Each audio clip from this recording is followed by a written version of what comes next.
अगर पकड़ा जाए उसी दौरान एक बड़ी उपलब्धि यहाँ पे पुलिस को और फॉरेंसिक टीम को जो है। बेगूसराय गोलीकांड पे जहां बीजेपी सत्ता पक्ष में बैठे लोगों को घेरने का प्रयास कर रही है, गिरिराज सिंह लगातार मुख्यमंत्री नीतीश कुमार की कार्यशैली पर सवाल उठा रहे हैं, तो एक नया सवाल उठ करके सामने आया है और वो है बिहार पुलिस की कार्यशैली पर उठते सवाल। इसलिए कि जब 2 दिन बाद फॉरेंसिक टीम बेगूसराय पहुंची तो एक अजीब नज़ारा पुलिस के सामने था और पुलिस के जो लोग थे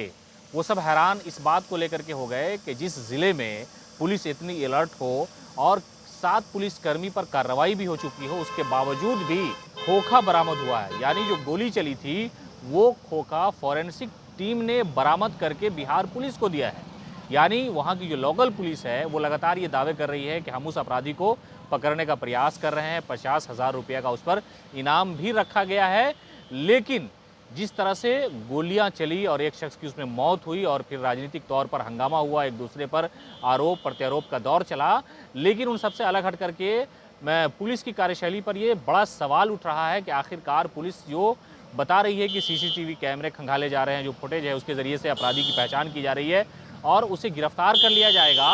लेकिन पुलिस कितनी सुस्त है इस बात का अंदाज़ा इस बात से आप लगा सकते हैं कि जब फॉरेंसिक टीम पहुँचती है तो वो खोखा बरामद करके पुलिस को देती है कि आपके सामने, आपकी नज़रों के सामने गश्ती दल जब घूम रहा था, उसके बावजूद भी आपकी नज़र इस पे नहीं पड़ी कि आखिरकार इतने घंटे के बाद खोखा यहीं पड़ा था। लोग डरे हुए हैं, सहमे हुए हैं और भारतीय जनता पार्टी के जो नेता हैं और वहाँ के जो स्थानीय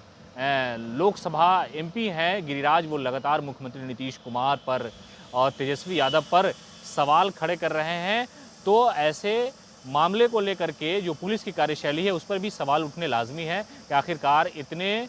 दिनों के बाद खोखा वहीं पड़ा था और जब फॉरेंसिक टीम आती है तो वो खोखा बरामद करके लोकल पुलिस को बताती है कि ये देखिए जो गोली चली थी उसका खोखा यहाँ पड़ा है। अपराधी बेखौफ थे, उन्होंने गोलियां चलाई, लोगों में दहशत का माहौल पैदा हुआ, एक शख्स की मौत हुई और फिर धरना प्रदर्शन का दौर शुरू हुआ। लेकिन जो पुलिस की कार्यशैली है, पुलिस और पुलिस कप्तान लगातार ये दावा कर रहे थे कि यहाँ विधि व्यवस्था बिल्कुल चुस्त दुरुस्त है, जो अपराधी है उसे गिरफ्तार कर लिया जाएगा। और हालांकि अपराधी को गिरफ्तारी को लेकर के 50,000 का इनाम भी रखा गया है कि जो जिन लोगों की नज़र अगर इस शख्स पर पड़ती है, जो सीसीटीवी कैमरे में जो फुटेज आया है उसको लेकर के, लेकिन पुलिस को खोखा नज़र नहीं आया है। जो लोकल पुलिस थी वहाँ पर जो थाना थे, थाना इंचार्ज, कई थानों से होकर के वो शख्स गुजरा था, वो जो अपराधी गोली चलाते हुए एनएच पर, मतलब लगभग 30 किलोमीटर तक उसने तांडव किया और एक शख्स की उसमें मौत हुई, हंगामा हुआ। लेकिन जो लोकल पुलिस है वो कह रही है कि हम अपनी पूरी जी जान लगा करके इस बात की कोशिश में लगे हैं कि अपराधी को किसी तरह से गिरफ्तार कर लिया जाए।